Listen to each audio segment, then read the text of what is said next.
Hi everyone, this is Saurabh Thakur और आज हम कुछ बात करने वाले हैं एनटीए ने जो यूजीसी नेट के रिगार्डिंग जो भी लेटेस्ट नोटिफिकेशंस जारी की है उसके बारे में थोड़ा सा हम चर्चा करेंगे और कब हमारा एग्जाम हो सकता है। इंग्लिश लिटरेचर की भी मैं बात करूंगा कब हो सकता है और थोड़ा सा क्रोनोलॉजी में बात करेंगे दो तीन नोटिफिकेशंस की कि कब क्या नोटिफिकेशन आई थी। तो सबसे पहले हम बात करते हैं 8 अगस्त की। तो 8 अगस्त को जो नोटिफिकेशन आई थी उसमें यह कहा गया था कि फेज 1 का जो एग्जाम है, ठीक है, वो हमने 9, 11, 12 जुलाई को कर दिया है 33 सब्जेक्ट्स में, ठीक है, और सिटीज वगैरह जो भी है। अब ये कहते हैं कि फेज 2 वाला जो एग्जाम है जिसमें कि हमारा भी सब्जेक्ट आता है उसको हमने 12, 13, 14 अगस्त 2022 को करवाना था, लेकिन हम नहीं करवा पाए, तो इसीलिए हम अब इसे रीशेड्यूल कर रहे हैं 20 से 30 सितंबर के बीच में। सितंबर का ये महीना चल रहा है, 14 आज तारीख है, तो हम इसे कर देंगे। फिर इन्होंने साथ में ये भी कहा था कि the city of examination centre shall be displayed on 11 सितंबर को जो है हम सिटी ऑफ एग्जामिनेशन आपको बता देंगे कि आपका सेंटर कहां पे है।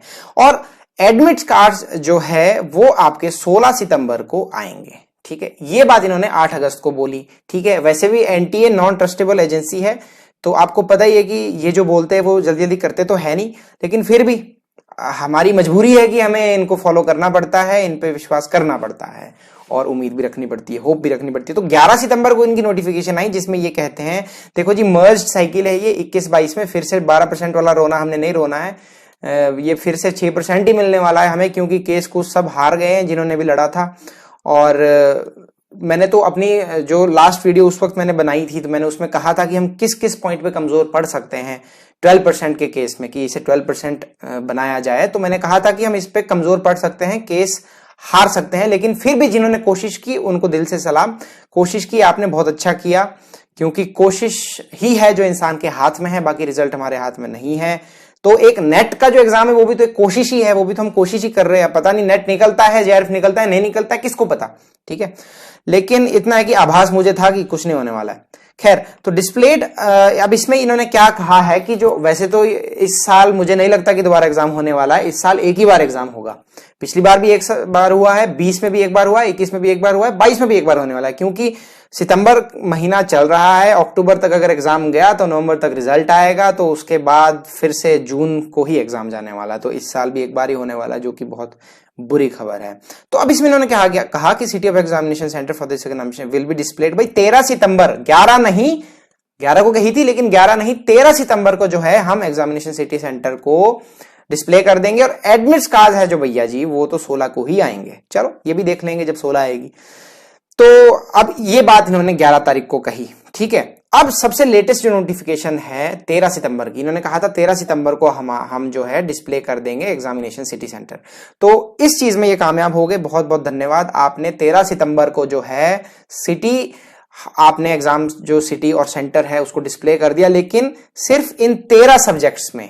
ये जो 13 सब्जेक्ट्स हैं सिर्फ इन्हीं में। और ये सब्जेक्ट कौन से है? अरब, अरेबिक, बुद्धिस्ट, कंपैरेटिव जो भी है, मणिपुरी, गुजराती, कश्मीरी, संताली, विमेन स्टडीज, ये वो सब्जेक्ट्स है जिसमें सैकड़ों लोग होते हैं, सिर्फ 400-500 होंगे या 1000-1500 लोग होंगे। मतलब कि छोटे छोटे सब्जेक्ट्स को ये फेज 2 में निपटा रहे हैं। तो अब मुझे लगता है कि फेज 3 जो है, फेज 3 में ये बड़े बड़े सब्जेक्ट्स को रखेंगे और हो सकता है फेज 3 30 सितंबर के बाद आए, यानी कि अक्टूबर 10 के आसपास ये फेज 3 को लेकर जाए।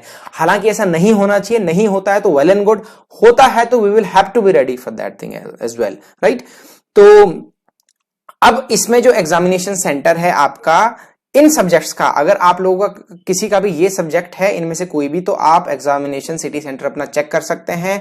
और इन्होंने फिर से कहा है कि भाई एडमिट कार्ड 16 सितंबर को आएंगे। अगर हम पिछली बार की बात करें या उससे पिछली बार की बात करें, पिछली बार खासकर, तो इन्होंने 2 दिन पहले, 1 दिन पहले भी हमें एडमिट कार्ड्स दिए हैं। तो मुझे नहीं लगता कि 16 सितंबर को ये एडमिट कार्ड दे देंगे, क्योंकि अब इसमें एक चीज हमारे लिए इंपॉर्टेंट है कि ये जो शेड्यूल इन्होंने यहां हमें दिया है 13 सब्जेक्ट्स का, 13 सब्जेक्ट्स का, ये 20 सितंबर से 22 सितंबर तक का शेड्यूल है, ठीक है। 20, 21 और 22 यानी कि 3 दिन का ये शेड्यूल है।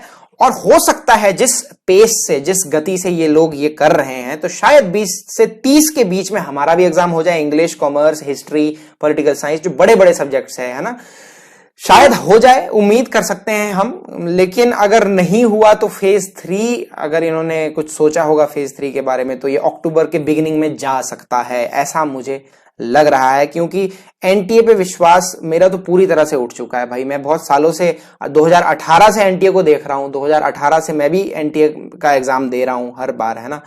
तो जहां तक मैंने इनको देखा स्टार्टिंग में बहुत अच्छा था, 15-20 दिन में रिजल्ट आ जाता था, बहुत मजा आ रहा था। लेकिन जब से ये कोरोना हुआ तब से सारा काम खराब हो गया, और ये 2 शिफ्ट में ही एग्जाम होने वाला है हमारा इंग्लिश का भी इस बार, ठीक है। क्योंकि जब से ये कोरोना हुआ है उसके बाद से ये 2 शिफ्ट में ही करवा रहे हैं, जिससे परसेंटाइल का सिस्टम आ जाता है और हमें बहुत बड़ी समस्या झेलनी पड़ती है, और 6% ही हमारा रिजल्ट आने वाला है, ठीक है। तो ये कुछ नोटिफिकेशंस थी जिसके बारे में मैं आपको बताना चाहता था। बाकी मैं इंग्लिश लिटरेचर के लेक्चर्स भी बनाता हूं, आप लोगों ने देखे होंगे, नहीं देखे होंगे तो देख लेना, अच्छे लगेंगे तो देख लेना, आगे आपका एग्जाम के लिए हेल्प हो जाएगा, है ना। बाकी जुड़े रहना मुझसे, मैं आपको सारी इन्फॉर्मेशन देता रहूंगा जितना भी मुझसे हो पाएगा, और लेक्चर्स मैं बना भी रहा हूं, आगे भी बनाऊंगा, जब जब भी टाइम लगेगा आपके लिए मैं हमेशा हूं, और मैं लेक्चर्स बनाता रहूंगा। और बाकी फिलहाल मैं तो यही कहूंगा कि जो लोग तैयारी कर रहे हैं वो अब कुछ भी नया ना पढ़े और सिर्फ रिवीजन करे, क्योंकि हमारे पास गिन के आज 14 तारीख है, 6 दिन 20 तारीख तक, और उससे आगे 10 दिन 16 दिन। तो अगर हमारा 28 के आसपास एग्जाम हो गया सितंबर में, तो हमारे पास कितने दिन है अब? 8 और 6 14 दिन है सिर्फ। तो 14 और 15 डेज की स्ट्रेटेजी हमारी ये होनी चाहिए कि हम सिर्फ रिवीजन पे ध्यान दें। Whatever we have studied so far we have to revise that, right? Only then we can retain that thing in our mind, and when we give the exam, so that will strike in our mind immediately. Only if we revise again and again, time and again, right? तो revision जो है वो बहुत ही important चीज है, बहुत important कड़ी है हमारे किसी भी एग्जाम की प्रिपरेशन की, सिर्फ यूजीसी नेट की बात नहीं है। तो सिर्फ रिवीजन करें, कुछ भी नया ना पढ़े, पेपर 1 को भी अच्छे से रिवाइज करें, और पेपर 2 को भी। पेपर 1 को ज्यादा अच्छे से कर लेना, क्योंकि थोड़ा कम सिलेबस होता है, तो मुझे लगता है कि इसमें ज्यादा चांस है कि हम अच्छा स्कोर कर सकते हैं। इंग्लिश लिटरेचर का सेकंड पेपर बहुत वाइड है, कहां से क्या आ जाए कोई पता नहीं, लेकिन फिर भी पढ़ना तो हमें सब कुछ ही पड़ेगा, ठीक है। तो ये नोटिफिकेशन आपके सामने है, तैयारी करते रहिए, और मुझे इजाजत दीजिए, और अलविदा, ध्यान रखना अपना, ठीक है। Bye, all the best. जिनका भी ये एग्जाम है 13 तारीख को। हाँ, एक चीज मैं भूल गया, आपको मैं ये बता देता हूं कि एग्जामिनेशन सिटी सेंटर कैसे चेक करना है आपको। ये हमारी यूजीसी की वेबसाइट है, ugcnet.nta.nic.in, ठीक है। यहां पे आपको ऐसे खुलेगा पेज, जैसे आप थोड़ा सा स्क्रॉल करेंगे तो यहां पे एडवांस सिटी इंटीमेशन आएगा, इस पे आपको क्लिक करना है, और फिर यहां जो कुछ भी लिख के आ रहा है इसको मत पढ़ो, ओके करो, क्यों टाइम वेस्ट करना क्योंकि हमें सिटी तो पता करनी है। अब यहां पे अपना एप्लीकेशन नंबर डालो, डेट ऑफ बर्थ डालो, और अपना सिक्योरिटी पिन जो भी यहां आ रहा है इसको डालो, और अपनी सिटी को चेक करो, और 16 तारीख का इंतजार करो। हो सकता है 16 से 18 भी हो जाए, लेकिन फिर भी इंतजार करो, आपके जो एडमिट कार्ड है वो जल्दी ही आ जाएंगे, ठीक है जी। मुझे इजाजत दीजिए, बहुत बहुत धन्यवाद। इंस्टाग्राम पे भी फॉलो कर सकते हैं, दाना मल्टीटास्कर। Okay, bye.